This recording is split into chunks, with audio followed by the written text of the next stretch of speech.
I-10, 27 miles. And yeah, it's in New Orleans 30, so it's not too far across there.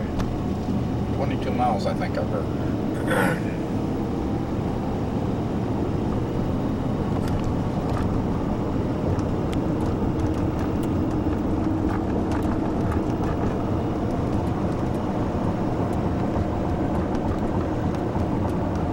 This could be it. Looks like we're going up. Yeah, I believe so.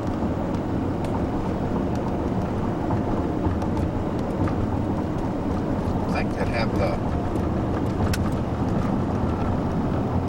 toll at first, but Toll Plaza, half mile.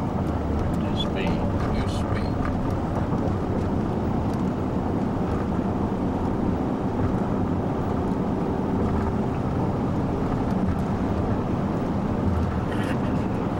Cars, $1.50.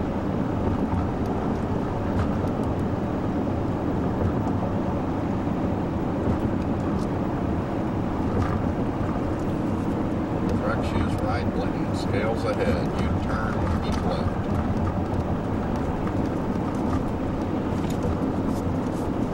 Tag only. Tag only.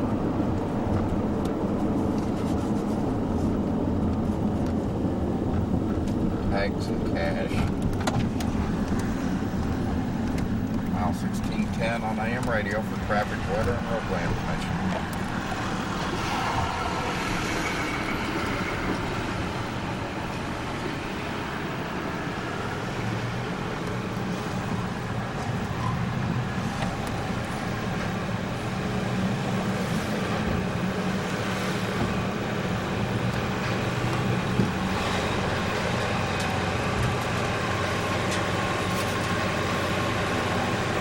Thank you.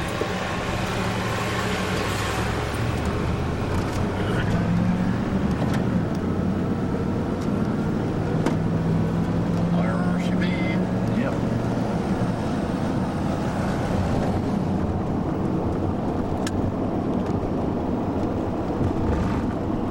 Keep right, left lane.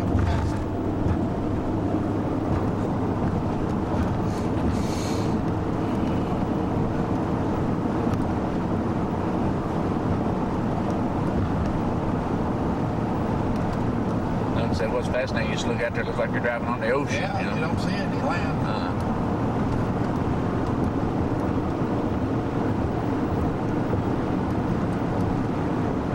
There'll be a time not too far distant we won't see any land behind us. I know it.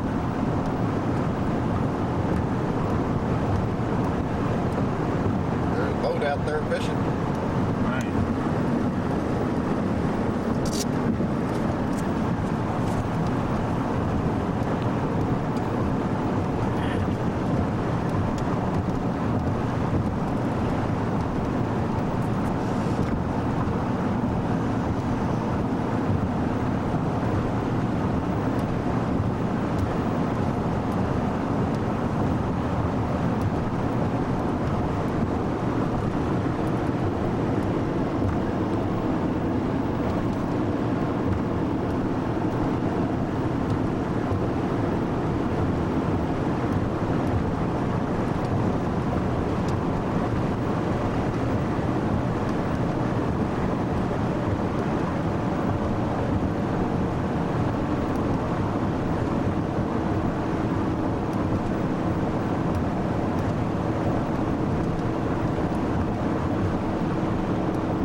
Once in a while they have a crossover, pull-out space for a crossover, if I remember right. I thought maybe if we saw a pullover where we couldn't see land either way, we might stop and take a picture. Don't know if they have that kind of, I think it's emergency. Oh, Okay. well, that could be an emergency. I could take one for you if you go to. Keep right, left lane, pass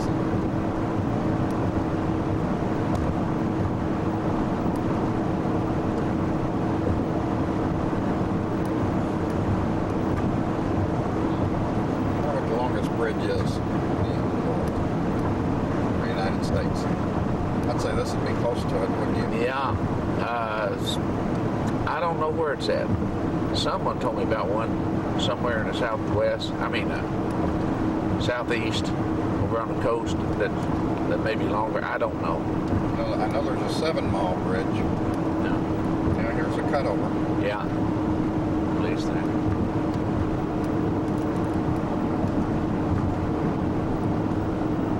But you can pull in there and park on them if you want to.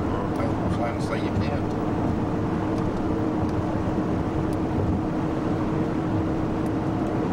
It goes up a little bit here. Maybe this is for boats here. I bet it is.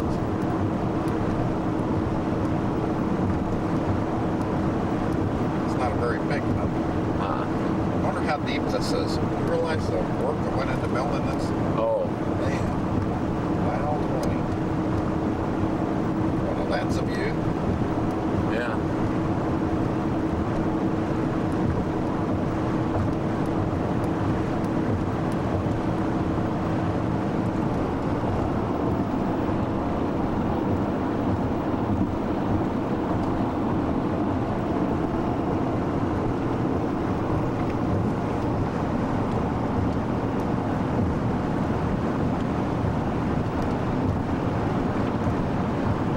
Strong crosswinds ahead. I'd say we've had pretty strong crosswinds already. We could have. Grid direct deck ahead. Drawbridge. There is a Yeah. drawbridge. Sure is. I guess let big ships in there or something.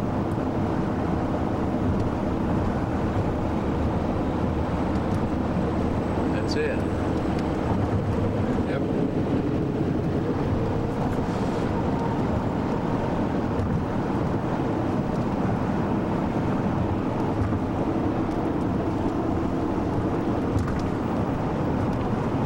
Southern fried catfish. Yeah. Green bed farm raised. Greensboro, Alabama.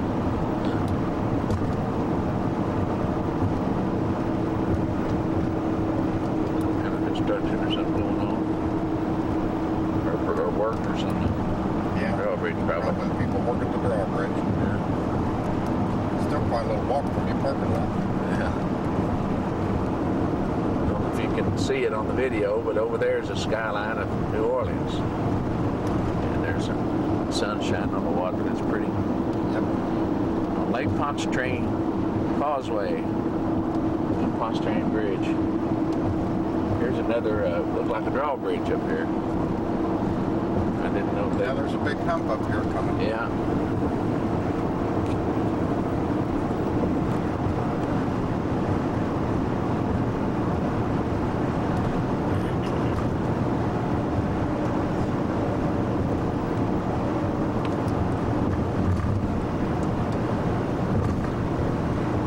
Now this is different. Why would you have a single hump? I don't know. There must be a reason. There's one up There's a there, road big down one up there there. underneath Yeah.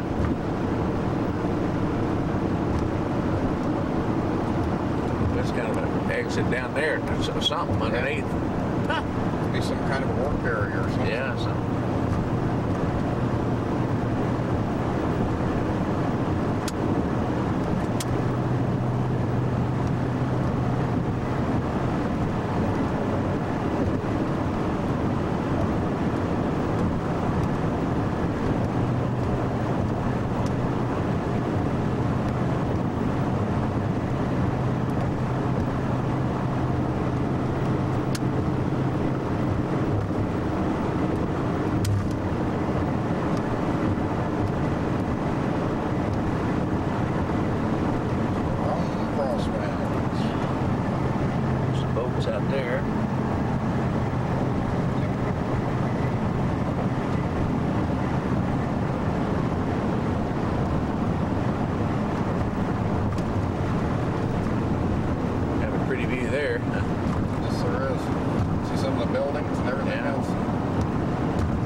skyline.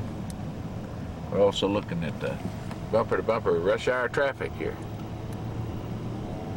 I think rush hour would be past, but almost 9 o'clock. Yeah, all these people late going to work. Maybe this is just day-to-day normal It traffic. could be. Could be normal.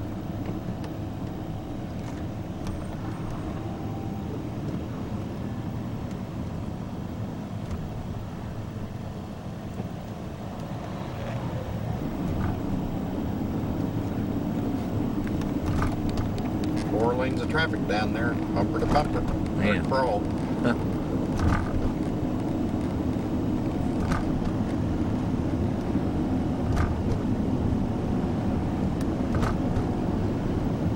They call us the Big Easy. It hadn't been real easy yet.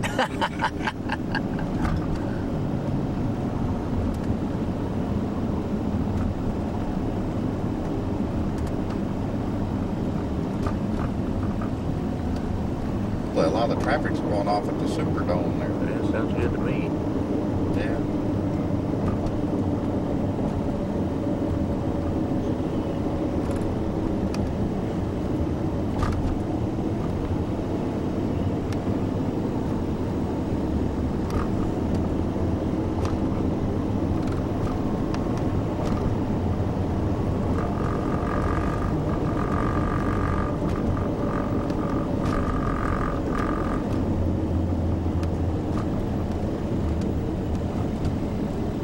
Out painting stripes. Yeah. Well, maybe not. Yeah, look, that's what they're doing. This time of morning and Yeah, at this time of the morning in rush hour traffic. Makes sense to me. That's the kind of thing you do at night. yeah, I think. That's all they're doing, painting stripes. Yeah.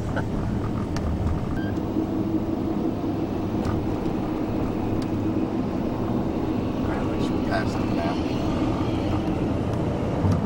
Name up there. They don't. Cemetery, if I can get the wall side, you can't see nothing. There's Contra. Let's see. There's Belleville. Being built.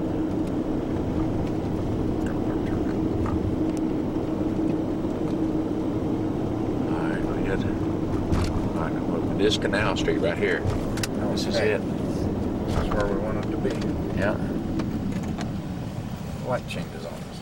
So we got to come down Basin Street. I wanted to say I was on Basin Street anyway. It says no left turn. Oh no. Well, you watch me make it. Yeah.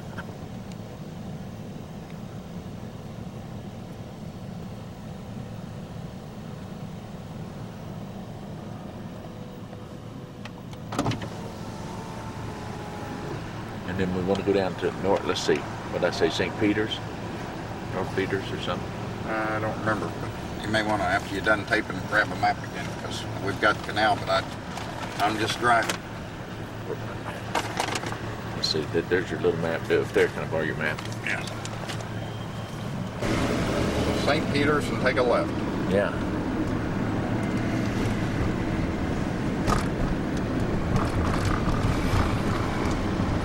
Downtown New Orleans.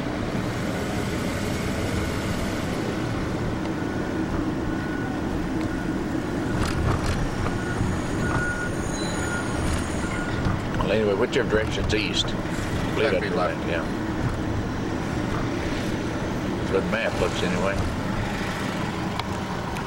Look at the old cart or tracks for Oh, yeah. The trolleys. trolleys, yeah. Street cars or whatever. Yeah. Pretty neat. Here's more Bourbon Street. Bourbon Street's that what's Yeah. in there? All right. We're Bourbon. on Bourbon Street, sideways. Yeah. Isn't that the famous one? Yeah. Here comes a trolley. Yeah, boy, it's an oldie. Good heavens, look at that thing. Look overhead. You see those wires strung? Yeah. Sure do. Right there. Well, Bourbon Street, either we're not in the area I was expecting, or it's not as impressive as I was expecting. Oh, we're probably not quite. It starts that way. Yeah. Well, I'm sure we'll get down it before it's over. Well, if I could, I'd drive down it right now. I guess I could go to the right, go around the block, and go down Bourbon Street. All right. I can't resist the urge to drive down Bourbon Street. All right. And we know how to come back and find her. Well, I think it's headed within 2 or 3 blocks where we want to be anyway. So. Yeah.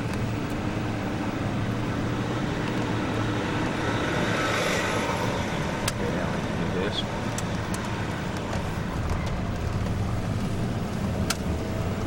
Some of these places I don't think I'd want to be after dark. Do you? No, I don't think so. Let's see, there's... Now, this is going to be Bourbon Street in a Yeah. block. Right now it's carved and lit. Right. No turn on red. Lock doors so nobody opens up and climbs in.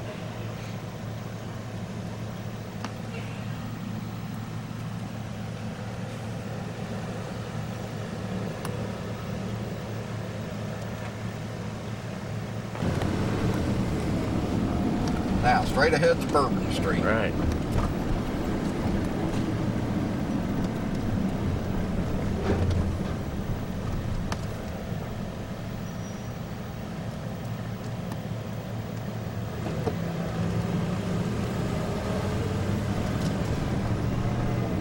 We are now on Bourbon Street. That's right.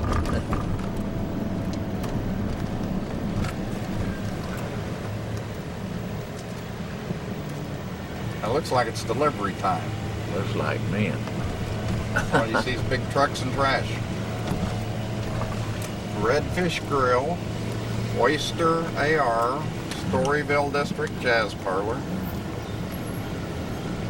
Some lady standing in the middle of the street.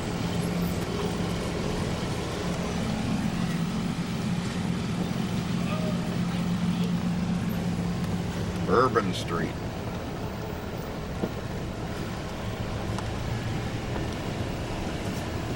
The Bourbon Street. Hey, look at the one. T-shirt alley. Gumbo Yaya.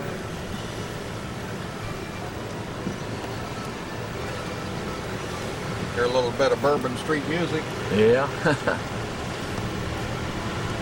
The Buggy Woogie. Brew Bourbon.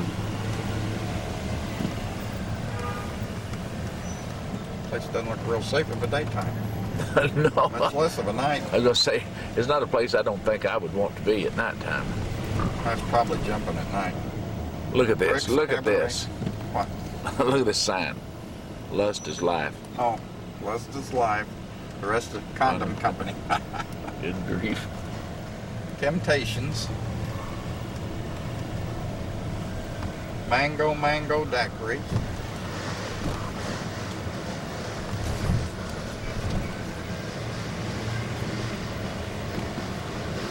Yeah, if we go down Bourbon Street, I'd assume it'd be now. You know, it's probably the safest time in the morning. Gumbo heads. And like I said, at night this thing's probably jumping with you. Oh, I'll bet. Urban Burlesque. Not probably. Sweet Factory. Mm-hmm. Men or women. 2 clubs, topless, bottomless. Oh, man. Old time photos. Bourbon Street Blues Company. Chris Owens. Patriots.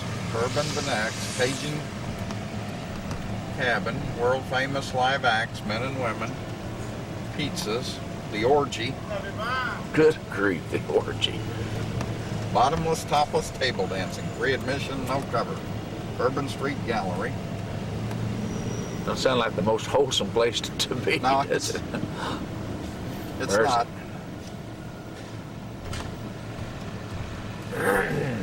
Papa Joe's, the Steak Pit.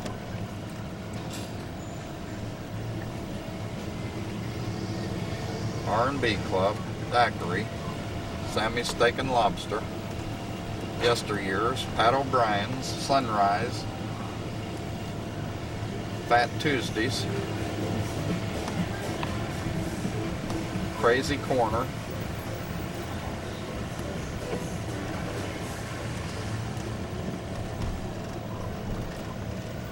Three for One Hour, 7-Eleven Bourbon Street, Hang It Up Gallery, Tropical Isles.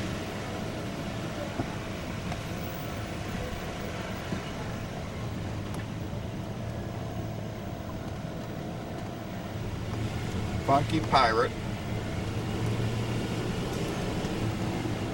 Lucky Pierre's. Hit Parade.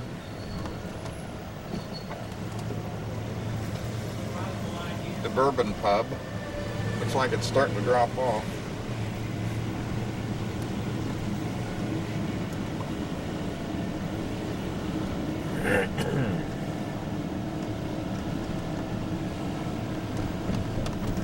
The Wishing Well.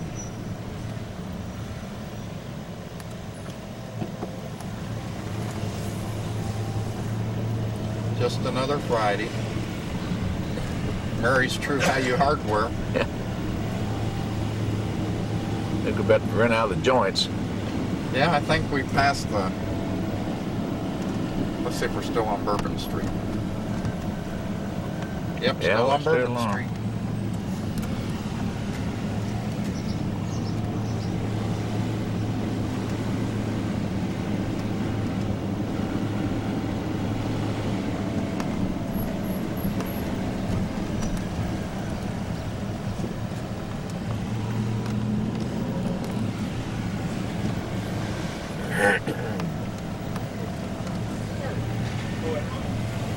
And we're down here to the end. Let's go back to where we was going. Right.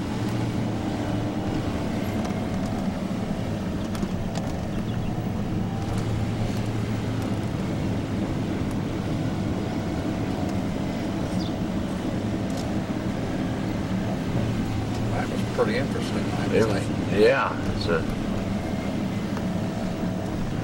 Kind of bad all the trucks there. yeah. Well, I pictured, you know, you picture things different. I pictured that kind of activity. I just didn't. Yeah, I'm So including there's parking by Jackson Square, and that's where we want to be. that. Right. Okay. We'll do Yeah, it. that area. Yeah, you can tell people are living up there. There's Christmas lights on that one and flowers. Streets is Wizard Street. Everything in awnings.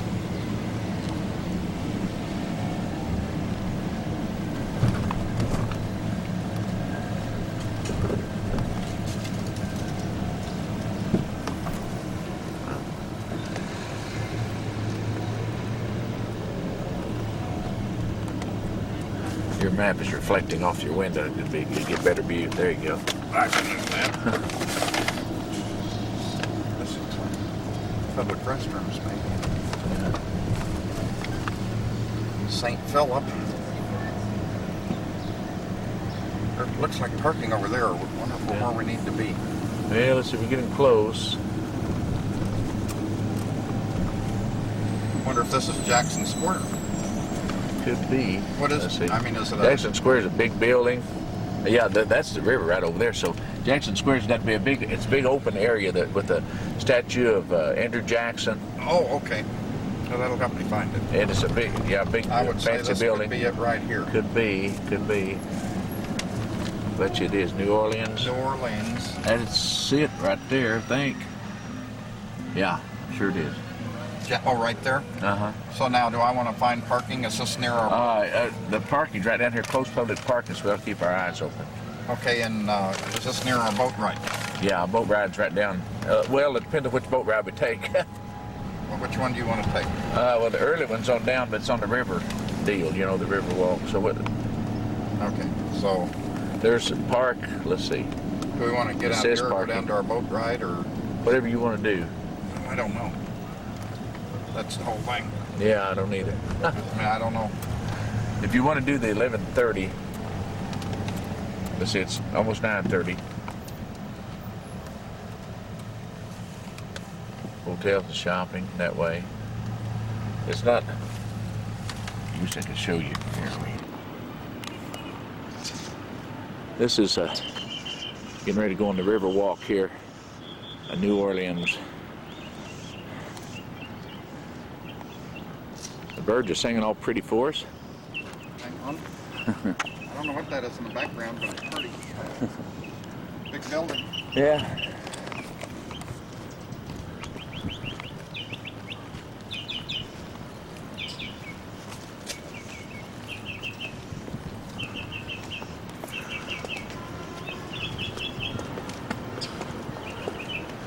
There's a riverboat down there going. There's a, look at the ship going underneath the bridge. Yeah, cargo. There's the other one down there. Yeah, that's why I said it's not far at all. Look at the statue up here.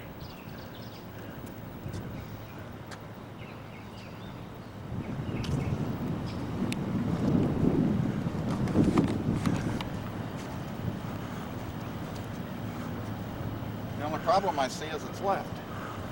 Yeah, but it's won't Did leave it till have an earlier cruise?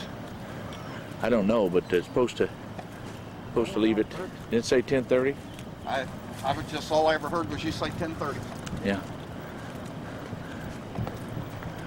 There's a shopping district down there too, by it, called the River Walk. But it's definitely pulling out. Yeah. Well, maybe it's a shakedown cruise. Yeah, maybe it was 9:30. I don't We'll know. go back to that one. You want me to here? You want me to look at the brochure? Have you got it? Yeah. Here you go.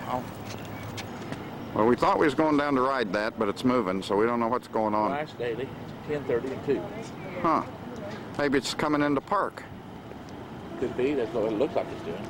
But there's people on it. Maybe it had a brick. There's another big ship. And you get the Natchez behind us. And there's the Natchez. We're not sure yet which one we're going to ride. There's some real pretty flowers in through there. There's a IMAX theater. It says showing the Grand Canyon. Ooh, I might have to do that. Number one, I like an IMAX.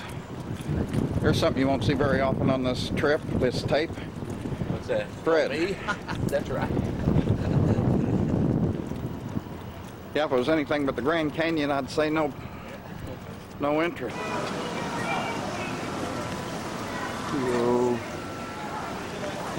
Cruise tickets. There's our boat.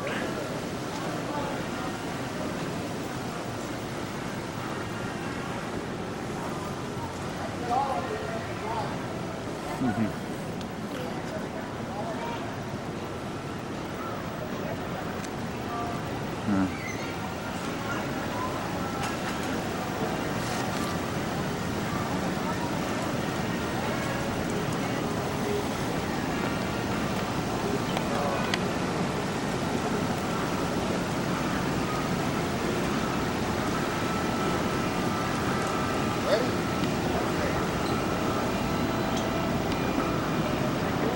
You're welcome. Now, would you do us? Yes, okay.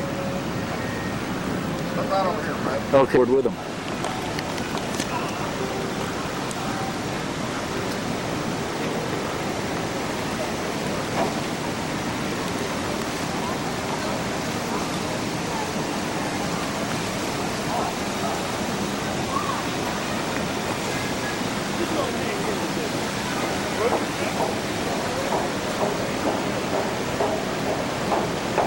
There it is. Stop right there and turn around. Oh, okay. I'll get the name in it. All right.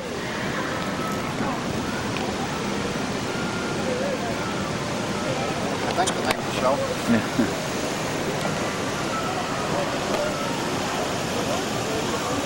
Riverwalk.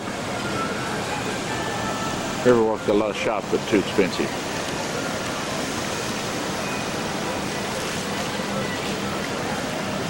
There is the Creole Queen.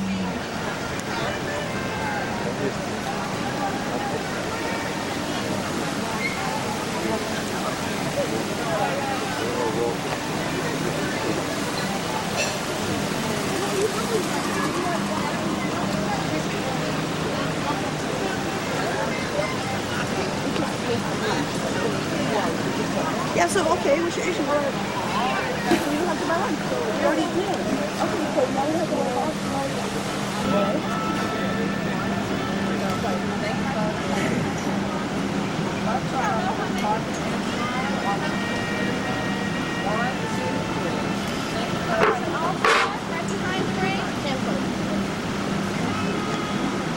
Everybody on the blue carpet, take a little step up. Okay. Oh, you with them, sir? Hello, sir. How many? Yes, that's one. We just had a breakfast on here. Those people that you saw getting off. Yeah. Well, we had a breakfast on here, so we just selling. Oh, just selling it at a double. Yeah. This can't get rid of it. Yeah. Yeah, I thought that brilliant idea. Did you really? Come in here, do Two, yes, ma'am. Try to keep your receipt and come back for some more now. All Okay, right. it's all you can eat? No. But I'll probably. Look at these plates. We got $2 a piece, man. You can't. And this is after we bought lunch. Yeah.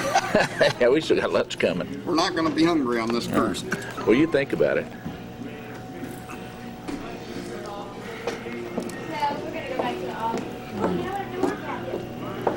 Wow, this is neat. Yep. Think about one.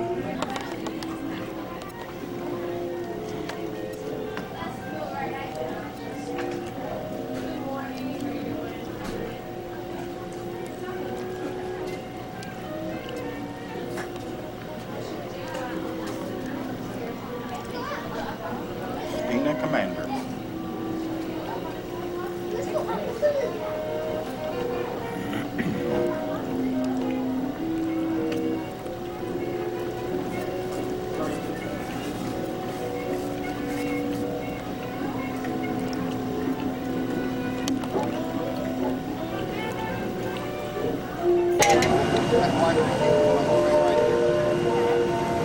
Okay, Fred, we're gonna get our picture. Okay. Just the two of us. Close up or? No, just right where you're at ought to get it. That you see the river in the background, don't you? Yeah. Okay. Thank you.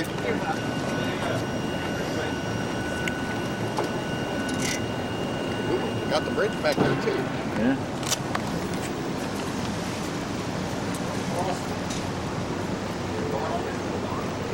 When you're done there, I want to zoom in on that Mardi Gras building. So I can Okay. show Sheila. Here. It's already running. Just take it. Okay. Okay. I was reading an article. That's a Mardi Gras building. That's where they build the floats, and you can go tour that.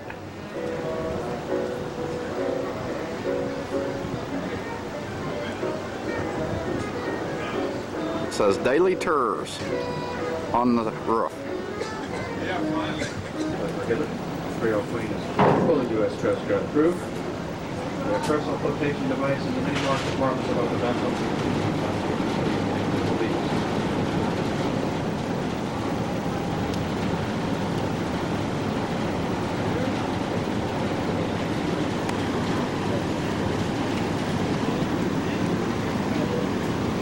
Getting ready to pull away.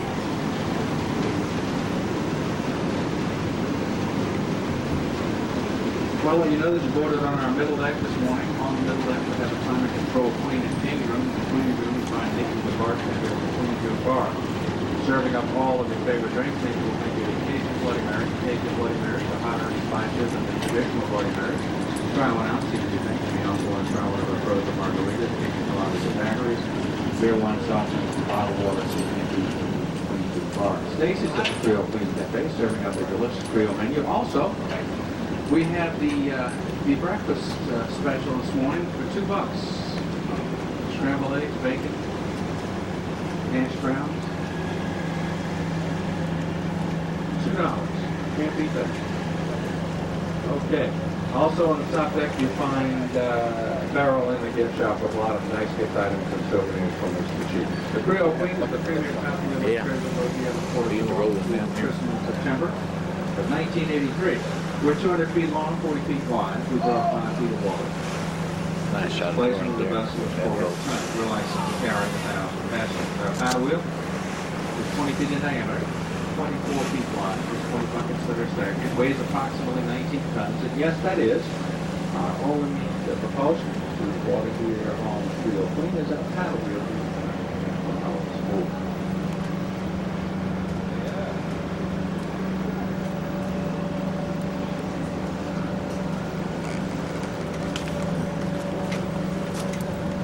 New Orleans is going to be hard on film. Yeah.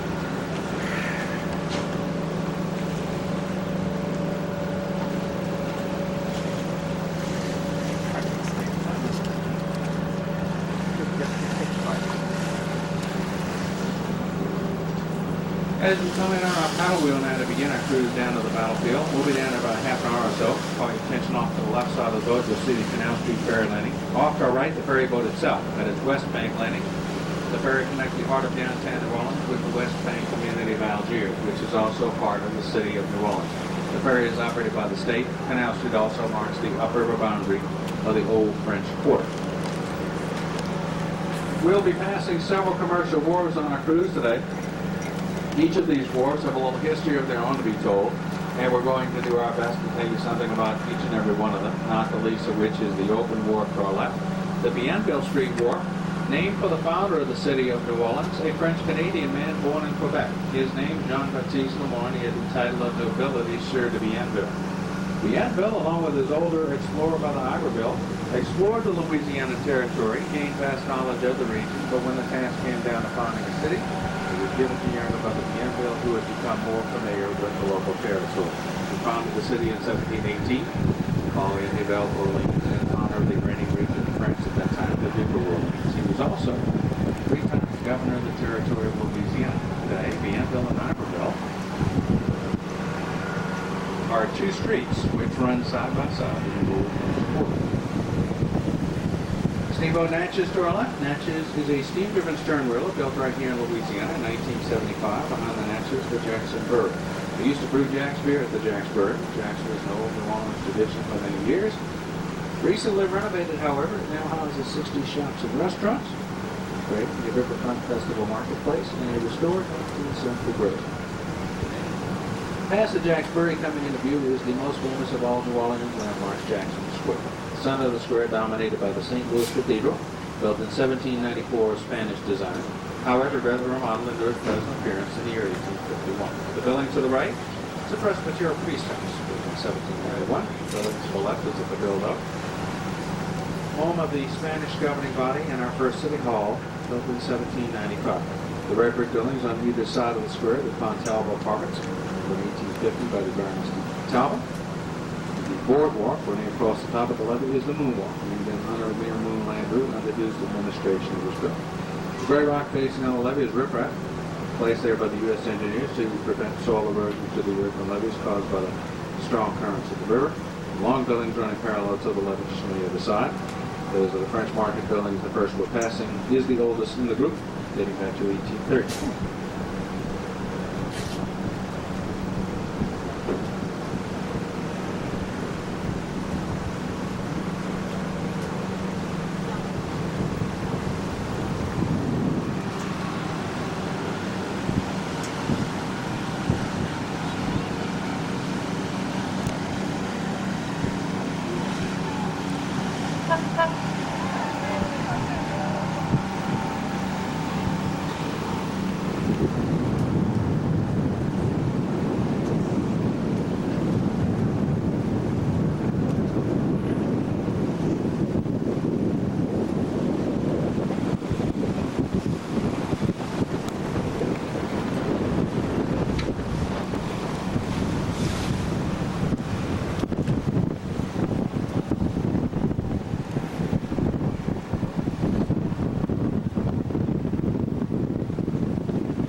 Busy river, as you can see, and Mississippi. The green-colored wharf to our left is the Governor Nichols Street Wharf, named for a Civil War hero, a Confederate general, a man who lost an arm and part of his leg in the war, but described as handicapped. Governor of Louisiana for 2 terms.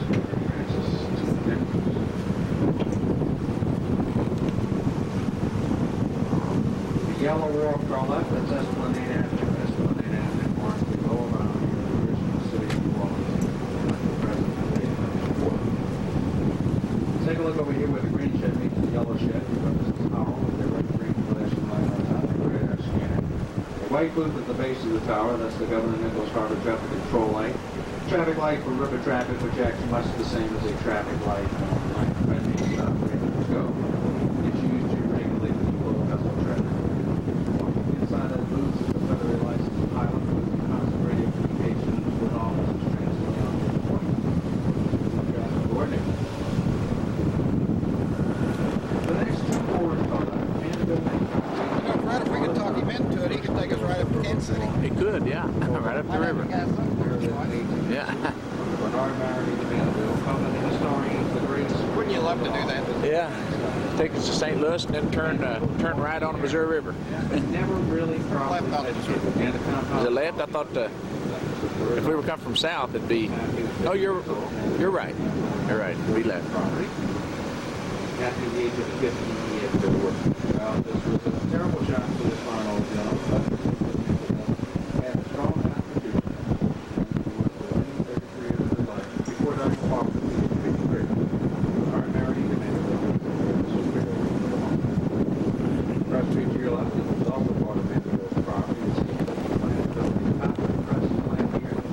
That's the machine where you press out the build under the original sign. Take up this storage space. Was named for this idea. Press Street.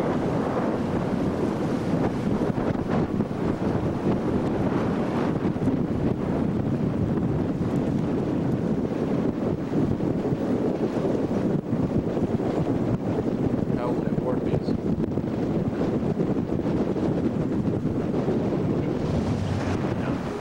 Park plate. Man. Hang on to your hat. Huh? Hang on to your hat. Yeah, man. At least you can replace it. It's cracked to death. Yeah.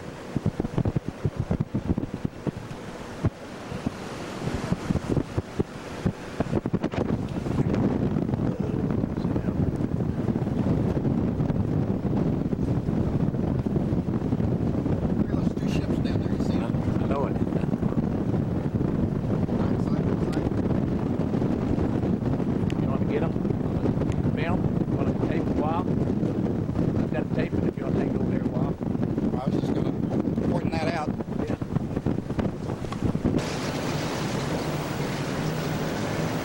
Come into focus. There you go.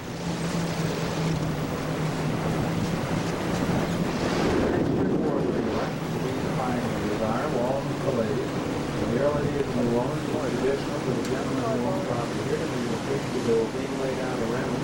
It's supposed to be Street Wharf built in 1819. Owen Street Wharf.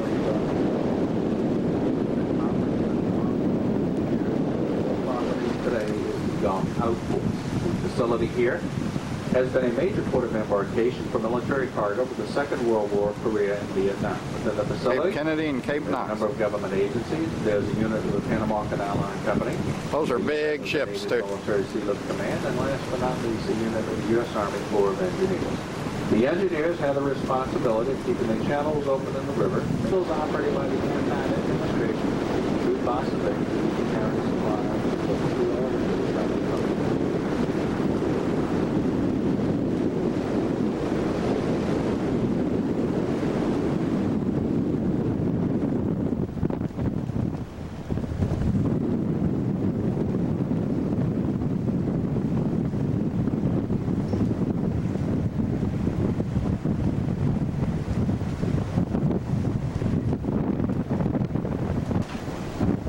Valves let down and things can drive right up on there. Tanks and stuff. Roll on, roll off. Some battleships. There's some more battleships. Coming up next to your left is the entrance to the Industrial Locking Canal, built in East Gulf, Holland, shortcut to the Gulf of Mexico. Close entry from the river goes to the Industrial Locking south of the canal to the north. They can steady up their barges and go to that bridge along the river behind them. The locking is similar to a more elevated. Bridge building to your left, the Holy Cross High School for Boys, founded by the Brothers of Holy Cross, who also founded the University of Notre Dame.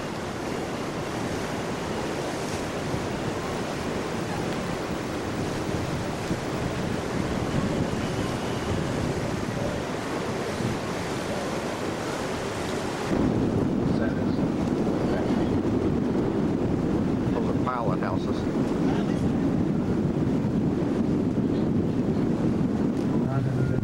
They're called SL7.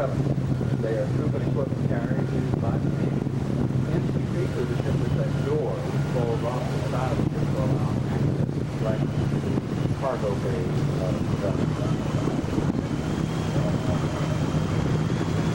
That door lets down, they can load the ships, Navy ship.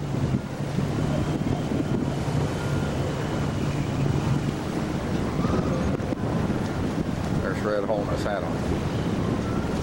Oh, we forgot our sunglasses. That's sunny. So you're left the Alamo Street Wharf. A lot of steel products over there on the dock. You see a lot of rolled up coils of steel wire, flat sheets of steel pipe and wire. All imported and placed onto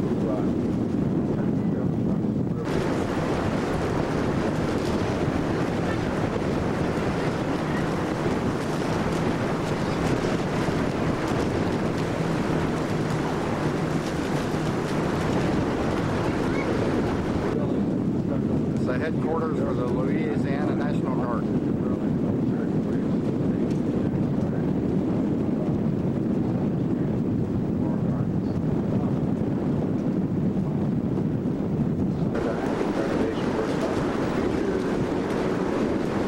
Plantation owners home.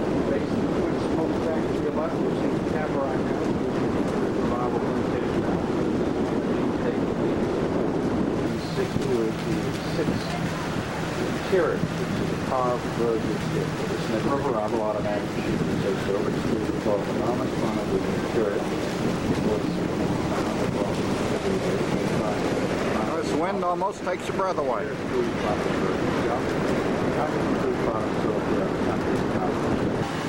Oil fields, I guess.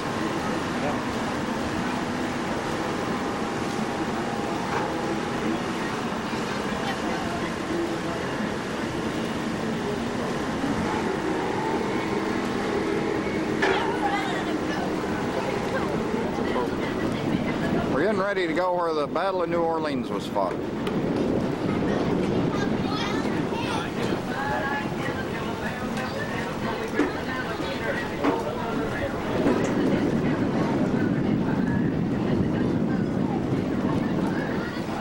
Guns and kept it coming.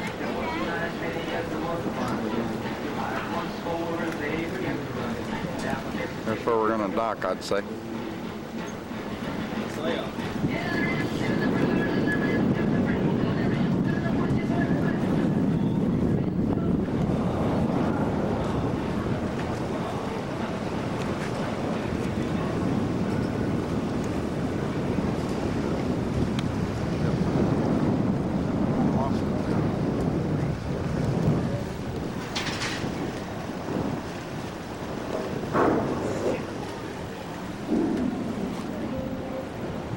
Making some noise over there on that ship.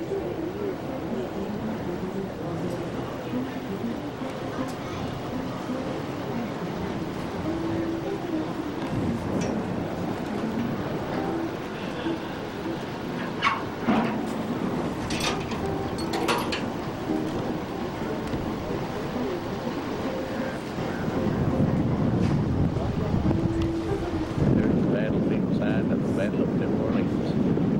Where it happened right there.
ready to head down. Yep.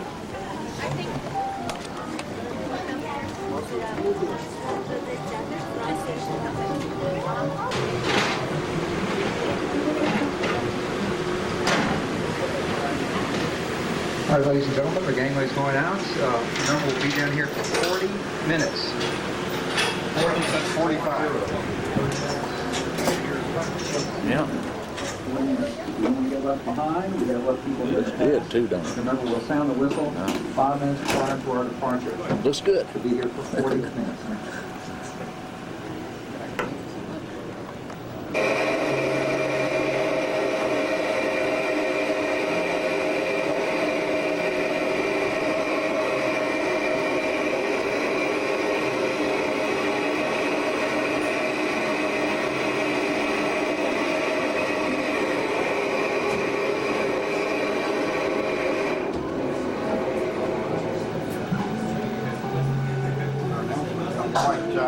No.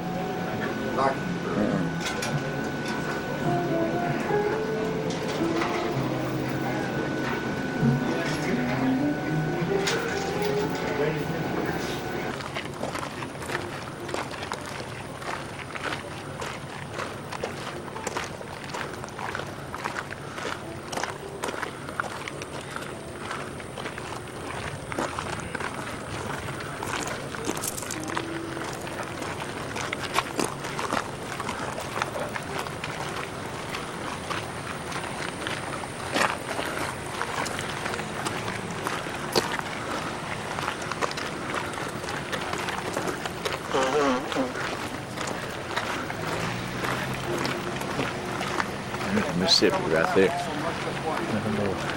Oh, okay. Right there.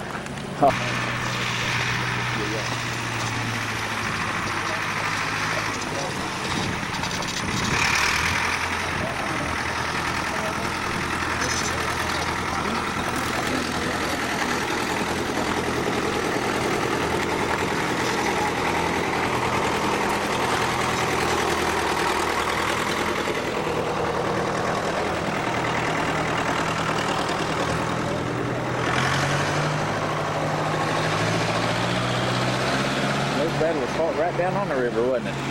Yep. There's a British flag over there. That must It's have been where they their had position, yeah. Our back must have been to the river.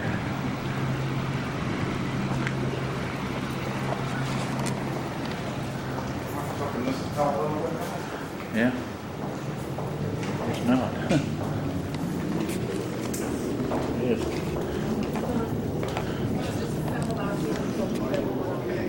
You understand the shade will come out in the sun either way. Yeah. There's American over there. She's going to tell us about it. Yeah, good. After the first couple of battles, when they realized they couldn't even recognize the dead, then started tagging. Tags on their back with their name. Their biggest fear was to be buried on unmarked graves. And that's why they'd march up to a camp. I feared that. The biggest fear was not having anybody take their graves. No markers behind. But that's true. I never thought.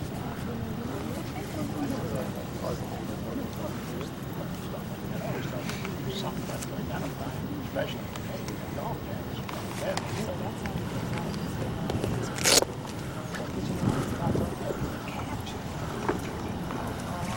got a little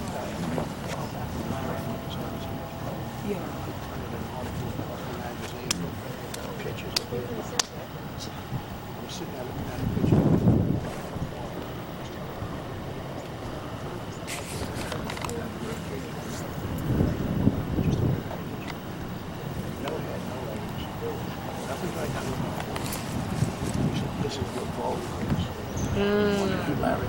He's very conscious. Yeah, they can't stand This him. is obscene. And he was right. That was very obscene. Yeah. Human body. That was obscene. I don't know. Nobody gives us this law. Till you go through it. You're right about that. For him, it was just the same that we were still going through. Yeah.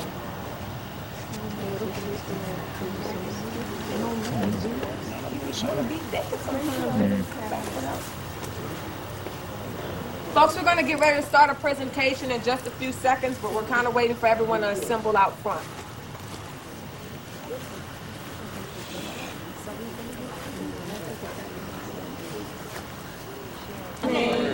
On behalf of the National Park Service, I would like to welcome all of you to the Chalmette Battlefield. This happens to be one of the 6 sites which makes up Jean Lafitte National Historical Park and Preserve. Now, the other sites of the park include our Barataria Preserve Unit, which is located on the west bank of New Orleans in a town called Marrero, Louisiana. Now, at the Preserve Unit, you'll find that the park has over 20,000 acres in which visitors can sample the Mississippi Delta swamps, marshes, and bayous. But we also go a step further by interpreting the history of the people who have occupied the Mississippi Delta area for the last 2,000 years at the preserve site. Now, we also have a site located down in the French Quarter. How many of you have had an opportunity to stop at the National Park Service Visitor Center in the Quarter? Okay, about 4 people. Well, for those of you who didn't know, we have a center located on 916 North Peter Street in the French Market.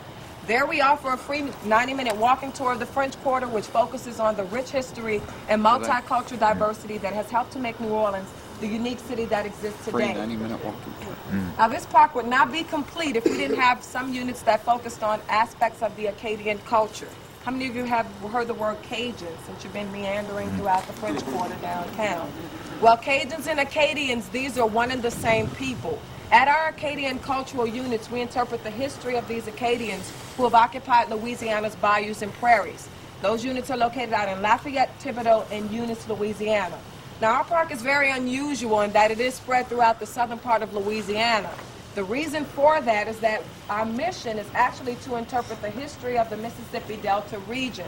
Because the federal government cannot afford to purchase all of that land, what we did is actually set up visitor centers and designated sites to collectively interpret the history. So that's why our park happens to be spread out all over the place. Now, as I mentioned to you before, you're now here at the Chalmette National Battlefield. This site does predate the establishment of our unique park, but it became a site of the National Park Service in 1978. The reason that the National Park Service preserves this battlefield is that it commemorates the Americans' resounding victory over the British in 1815, which culminated the War of 1812. But before I tell you a little bit about the Battle of New Orleans, I would like to introduce you to the sites that we have here at the battlefield. Located directly behind you, this is the Beauregard House. It happens to be an antebellum plantation-style home, not a plantation home, which is located on the site of the Battle of New Orleans. Now, do keep in mind that this structure was not sitting here in 1815. It wasn't constructed until 18 years later in 1833. Now, the main purpose of this structure was to serve as a summer home for its occupants. This was a place for them to come to escape the hot summer months down in the city of New Orleans. Now, I can assure you that the summers out here in Chalmette are no cooler than they are down in New Orleans. They must have thought it for some strange reason. But the reason we call this the Beauregard House is that it took on the last name of its last occupant, Rene Beauregard. He was the son of the great Creole General P.G.T. Beauregard. Now, they held on to the property up until around 1908. That's when the New Orleans Terminal Company came along. They took possession of it, and they let the house deteriorate. Fortunately, we, the National Park Service, was able to come to the rescue of the structure, and we restored it back to its original state around 1949. Now, if you all will look back over in this direction, you can see the Chalmette Monument. In 1840, Andrew Jackson came back to the Chalmette Battlefield for the 25th anniversary of the Battle of New Orleans. Now, during his visit, he decided that he would lay the cornerstone for the original location of the monument. But because construction didn't begin until around 1855, that meant they lost the original spot. Now, later, the company who was in charge of constructing this monument, they ran into some financial problems and had to file bankruptcy. So at this point, we had a monument that sat about half finished. Now, it was not until a group of women called the Daughters of 1776 and 1812, these women came along and pushed for the funding through Congress and got our monument completed in 1908. Now, originally, it was supposed to be about 150 feet tall with elaborate decorations. But anyone guess as to why the monument never reached that height? Money, what you said back there, sir? Dollars. Oh, not exactly. How many Southerners do we have in the crowd? None. Well, let me let you in on something. We're nothing but a huge stretch of swampland down here in the southern part of Louisiana. During that construction, they realized that that foundation would not possibly hold all of that weight, so it had to be completed at 100 feet and 2.5 inches. Now, unfortunately, due to a lack of staffing here at the Chalmette Battlefield, you cannot go inside of our monument, but please feel free to take a look around on the grounds if you would like to do so. Now, if you all will look over in this direction, most of you can see the British flag waving off in the distance. Directly past that flag, if you look very closely, you can see a brick wall. On the opposite side of that wall is the location of the Chalmette Cemetery. It dates back to 1864, and it holds the remains of 15,000 United States servicemen and their dependents. Other remains we have located in our cemetery, we have about 68 Buffalo soldiers, which were African-American soldiers that fought in the Civil War. We also have about 9 women in our cemetery. Now, among the women, we have a very courageous woman buried there by the name of Sarah Wakeman. Sarah Wakeman was a woman who disguised herself as a male to fight as a soldier in the Civil War. Now, for those of you that may think we have people buried in our cemetery from 1815, we don't. All the remains in our cemetery date from Civil War on up to present date. As of today, we have about 4 plots that are open, and they are reserved for people who were dependents of people that fought in these wars. So we're just about filled in our cemetery. Any questions?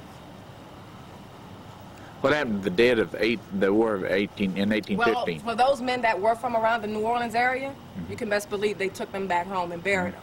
British soldiers, they died, wherever they died, it was customary that they were buried where they died. So this is like an open, well, big grave site here. That's why we don't allow people to come out and picnic and fly kites, because this is like a memorial. Any other questions? All right, back to the Battle of New Orleans. Now, the Battle of New Orleans was considered to be the greatest American land victory of the War of 1812. Now, this battle would be important for 2 major reasons. The first reason was that this was the last fight in which Americans had with the British. The second would be that this battle made Andrew Jackson a national hero, which allowed him to go on 13 years after this battle and become the 7th president of the United States. Now, the main reason that the War of 1812 was being fought was basically to vindicate America's maritime rights. After the British defeated Napoleon in 1814, thousands of battle-tested British soldiers decided to jump aboard their ships and set sail for the United States. Now, these soldiers wanted to target 3 areas. The first would be Lake Champlain, where the British basically took over Washington, D.C., burned down the White House and all of the public buildings in D.C. Then the next area that they would target would be the Chesapeake Bay area, where they took over Baltimore's main defense, Fort McHenry, which inspired Francis Scott Key to write the Star-Spangled Banner. And their third area that they would want to target would be the city that controlled the mouth of the Mississippi River, which would be the Gulf Coast, which are now the city of New Orleans. Now, by December 13th of 1814, Americans began receiving anonymous tips that the British were approaching Louisiana through Lake Borgne. If you look over in this direction, some of you can see 2 radio control towers side by side over in the distance. That's approximately the location of Lake Borgne. Now, around December 17th, Americans were able to see British barges positioning themselves in Lake Borgne for an attack. Well, at this point, the Americans decided that they would act first. They got together 5 of their gunboats, took them over to Lake Borgne, and fired an attack against the British barges. Now, unfortunately, these gunboats were not close enough to cause any type of damage, so they decided to move in closer. Once they got close enough to fire their second attack, the British barges then divided up into 3 subdivisions and began a lively return of fire with their carronades. The British soldiers then jumped aboard the American gunboats. They got into hand-to-hand combat with muskets and bayonets, but unfortunately, the Americans were outnumbered. They lost the Battle of Lake Borgne, and that basically gave the British control of the lakes. Well, by the time Andrew Jackson got news of what had happened, he jumped on the back of his horse, rushed down to Royal Street in the French Quarter, and began to put together his militia. Now, at this point, Jackson had absolutely refused the help of a gentleman by the name of Jean Lafitte and his Baratarians. But the people of Louisiana kept encouraging Jackson that Lafitte would make an excellent ally for 2 reasons. First, Lafitte was familiar with the surrounding waters. The second reason would be that Lafitte had access to guns and gunpowder. So basically, Jackson's hands were tied. He had no choice. He had to give in and accept Lafitte's help. Now, meanwhile, those British soldiers that were still sitting out in Lake Borgne were trying to figure out a way to get on the land of Louisiana. Now, they had some major setbacks in trying to do so until finally they reached the edge of the Villeray Plantation. If you look over in this area, you can see what is now the Chalmette Refinery. That was approximately the location of the Villeray Plantation. Once the British got onto that plantation, they managed to surprise and capture a militia detachment. While all of that was in progress, Monsieur Villeray was on the 2nd level of his plantation home. He managed to see what was happening outside, jumped out of a window, escaped down the Royal Street to tell Jackson what had happened. Now, by the time Jackson got this news, it would be about 1 o'clock in the morning. And an often repeated story says that Jackson rose up in the middle of his bed and he said, "By the eternal, the British shall never sleep on our soil." And they never got that opportunity. Well, Jackson knew that the best way to counterattack those British would be to do a surprise attack at night. So he then sent out his militia to surround the British over at the Villeray plantation. Now, when the Americans attacked those British, they only attacked a small portion of their forces. And because the attack was done at night, this obviously meant that a lot of confusion broke out. For instance, small fights broke out among the men themselves. A lot of these men ended up getting captured by the opposite sides. All of this confusion happened simply because it was so dark outside, nobody could see where they were going. But the major outcome of all of it was that New Orleans was safe for the time being. Now, Jackson was well aware that his officers would be unable to go up against the experienced British officers, and what we see here is open combat. So he decided that he would retreat back to the Rodriguez Canal. If you look over in this area, most of you can see a narrow bridge. That bridge passes directly over the Rodriguez Canal, which runs along this direction. Now, because the land in that area happened to be very moist, that meant that Jackson and his men could not dig trenches to barricade themselves against the British. So he came up with the brilliant plan of having his men to construct the mud rampart. He had them to hammer down rail fences into the soil and pile mud up against it. Next, they would move down to the levee area and cut a hole in the levee so that the Mississippi River would come in and flood the plains between them and the British. But unfortunately, Jackson had a little bit of bad luck because the Mississippi River stayed rather low and the plains were left dry. Now, on December 25th, Christmas Day of 1814, General Edward Packenham would arrive to Louisiana to take control of the British forces. Now, he would attempt to break American positions on 3 separate occasions, and in each attempt he was repulsed. During Packengham's first attempt, he decided to send out 2 British columns, one up the Mississippi River and the other down to the edge of a cypress swamp where you see the trees straight ahead. Now, he wanted to target 2 areas. The first would be the Louisiana, which was an American warship located out in the Mississippi River, and the second would be the unfinished mud rampart.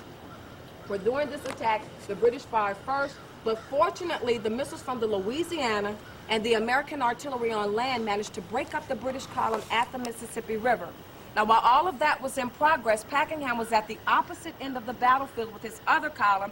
He managed to see what was taking place on this end and decided to give up and pull his forces back. But unfortunately, that did not stop Packenham.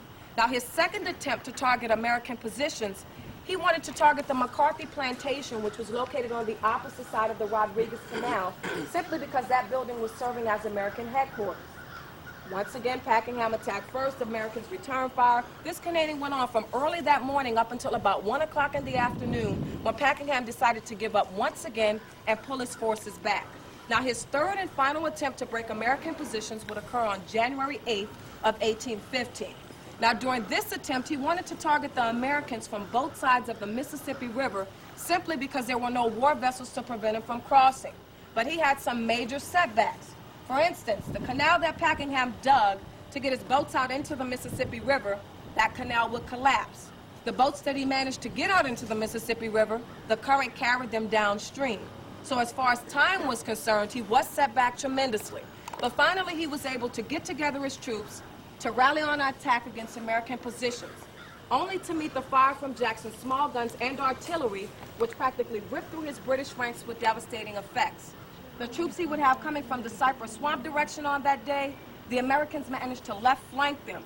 During that left flank, Packenham would lose a number of his officers and his men. Now, as that left flank was in progress at the opposite end of the battlefield, his column he had coming up the Mississippi Riverside saw what was happening, and without giving it a second thought, they would take off, immediately rush across the battlefield on a diagonal to help aid their fellow man, but no one had realized that they had exposed their backs to American gunfire. Most of those men were killed and mortally wounded. Well, at this point in the battle, most of you have probably already figured out that Packenham was not a very happy camper. He was very upset. He then jumped on the back of his horse, rushed up the battlefield to rally on the remainder of his troops to lead another attack against American positions, when he himself was shot, wounded, and he later died. Now, of the 5,400 British soldiers that would fight here at the Battle of New Orleans, a total of 2,000 of them would be reported as casualties. Of the 4,000 predominantly inexperienced militiamen that fought on the side of the Americans, only 13 casualties were reported. Amazing. Now, we have a lot of people that claim that the Battle of New Orleans was fought for absolutely no reason. To some people, this is like the forgotten battle. Most people feel it was fought for no reason because the Treaty of Ghent was signed on December 24th of 1814. But we have to tell people all the time that they didn't have email, faxes, or telephones in 1814 to call these men up to tell them to stop fighting. They have been given strict orders to continue fighting until that treaty had been ratified, which did not occur until late January of 1815. So officially, the word of peace did not reach Louisiana as a whole until March the 2nd of 1815. But on January 18th of 1815, the British would retreat back into Lake Borgne, ended their campaign for Louisiana, and that basically ensured the United States a bright and pleasant future here in the lower Mississippi Valley area. Thank you all very much for your attention. Thank you.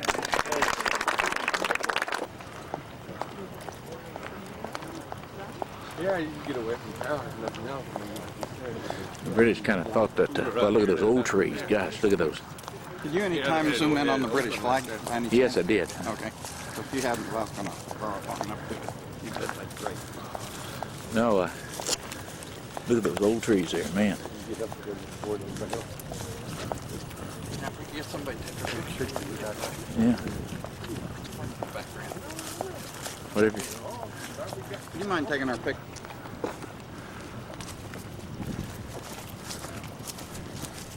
There's that creek that kept them from getting them.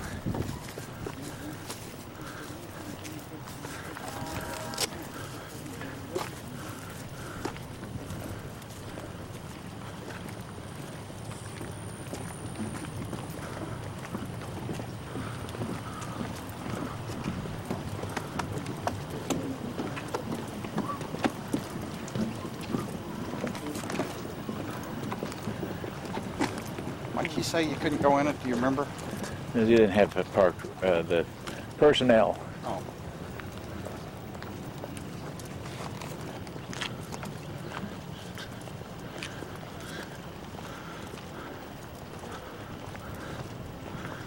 Cannons over here. Oh, yeah. Hadn't seen them. You mentioned that. I was focusing in on them more.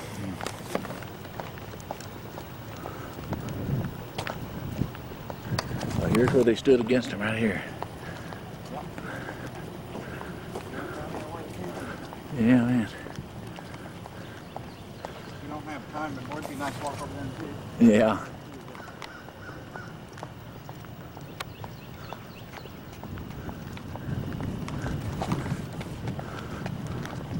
Make a nice picture with that tree and those cannons. You know? Yeah, I was going to try to get it about right. Grab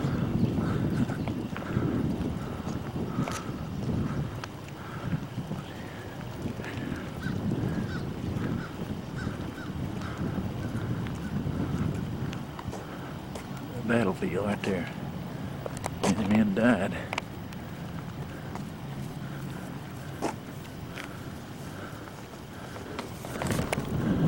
American flag here.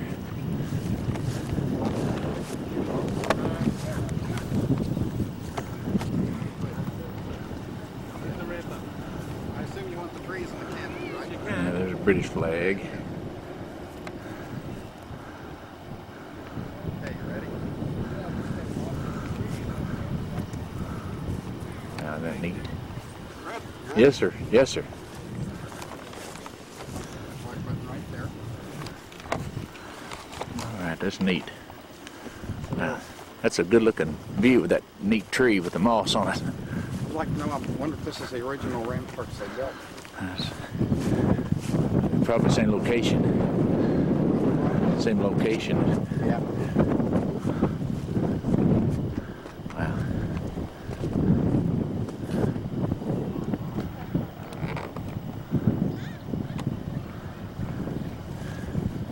The Brits probably thought it was a fluke that we won the Revolutionary War. Thought we'd be a pushover. Yeah, I suspect you're right. They're the mightiest empire on earth, and they can't take care of the rebels.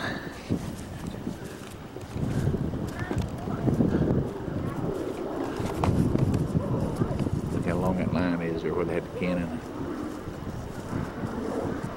Wow.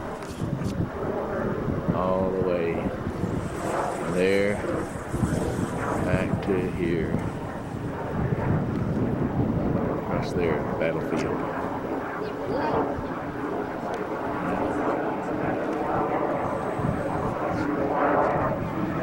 Thought they have anything in the Yeah. Yeah.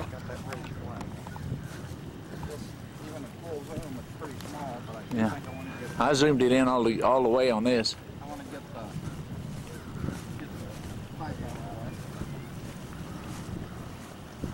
The whole battlefield. Here's that creek, that marsh we dug in behind this berm, and 13 casualties, and they had over 2,000. Man.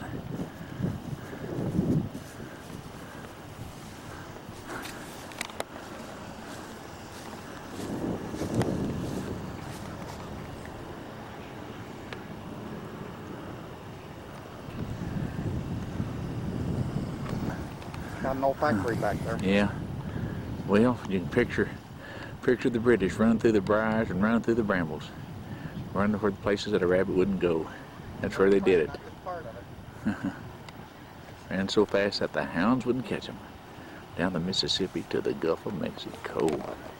Right down there. That's Gulf of Mexico.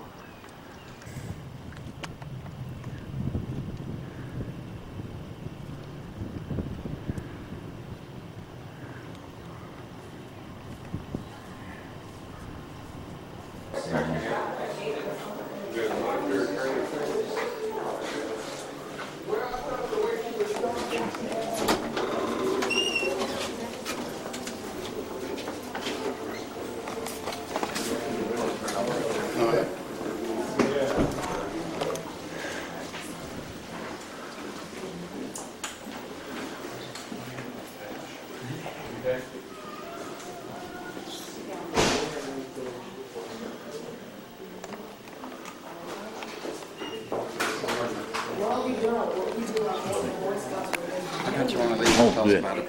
Thank you. Man, the monument for some of the history programs and also Andy Jackson. running around. We can keep this one. trails or ROTC students that come in, they clean the cemetery, they do something with the cemetery. And then they're developing our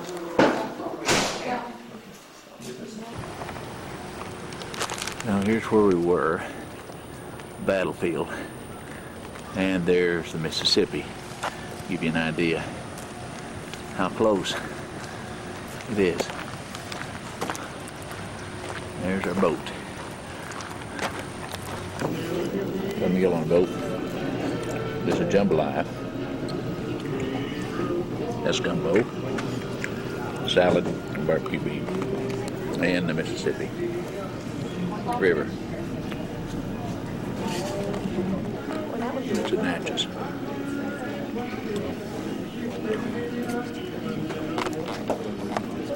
We could have been on. Then we would have missed out on our walk. Yeah. I'm glad we did what we did. I'm too.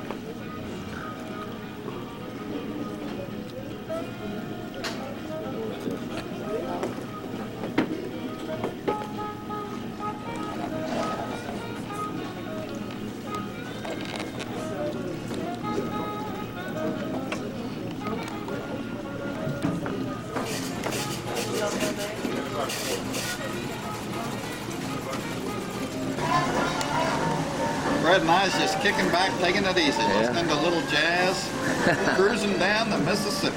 All right. We had a great meal, didn't we? Yeah, we had a good meal. Creole meal, Cajun. Just that city skyline.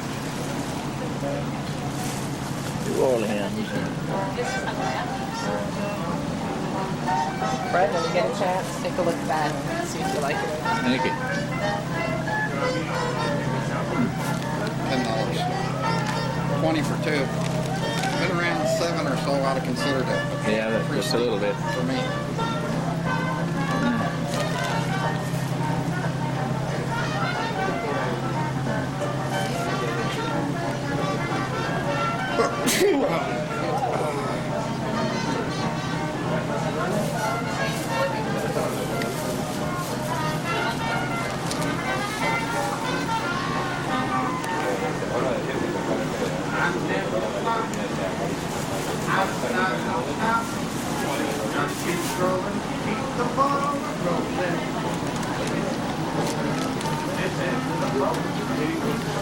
But what I like most is to love someone and who love me fall by time. Fall by time. The tubs here.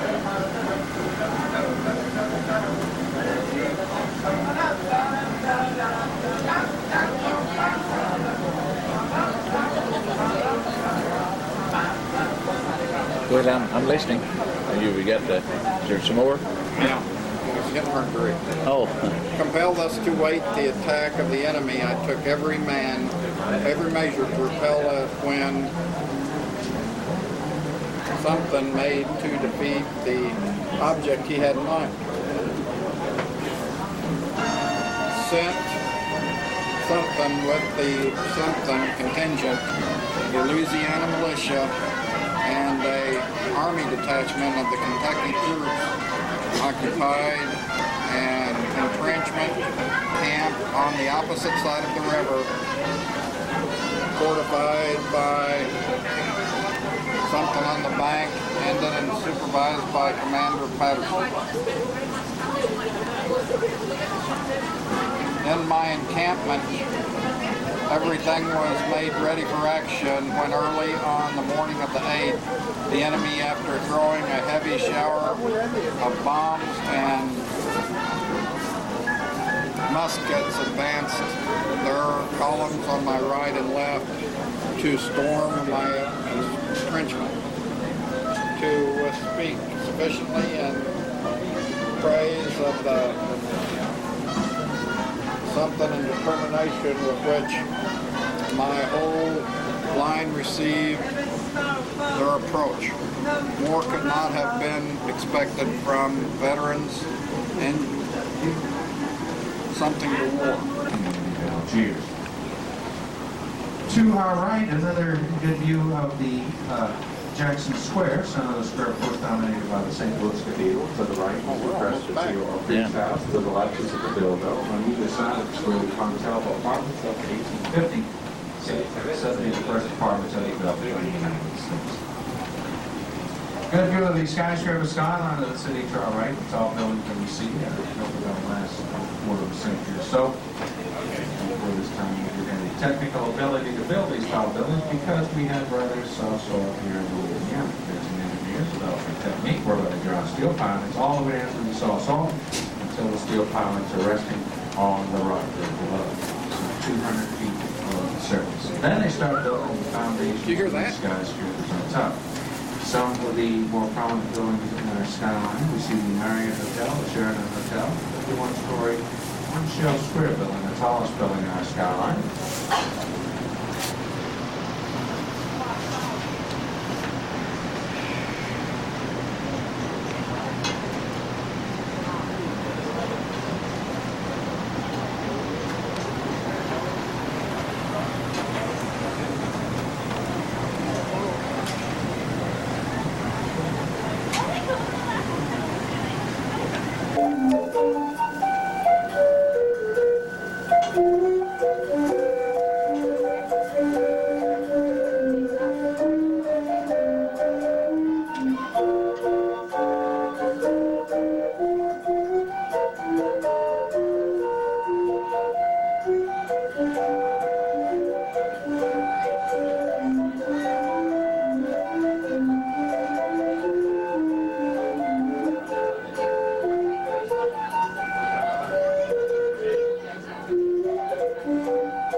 to get some of these beautiful flowers here. Get those things on top of them poles. Yeah.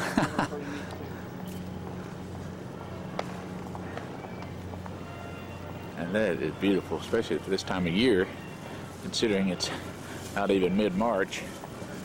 And back home it's still cold and brown. And some of the flowers are barely peeking up. Yeah, you know it's possible we may be in snow tomorrow. We might, but I hope not. Get over against those purple ones. All right. Okay. Now, turn around. There, what's the time on it?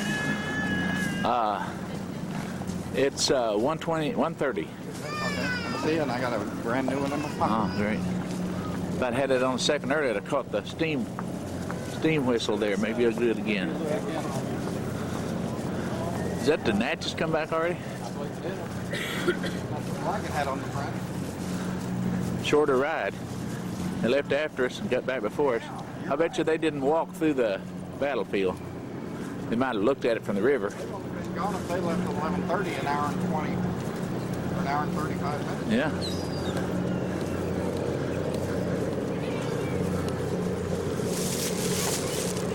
So we got the best bargain, didn't we? My bag of steak.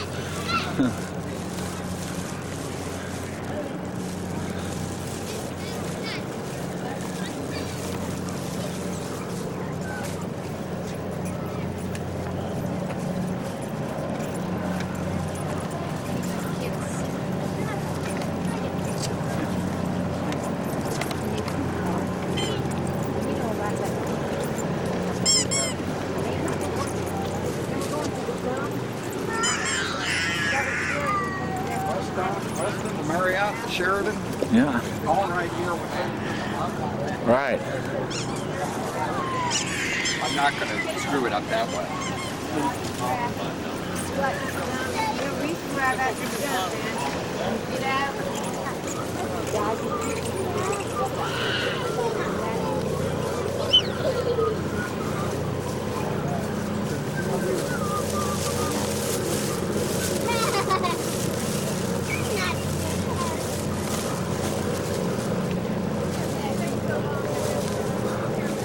You like me to get one more? Oh, it's all right. Thank you, though.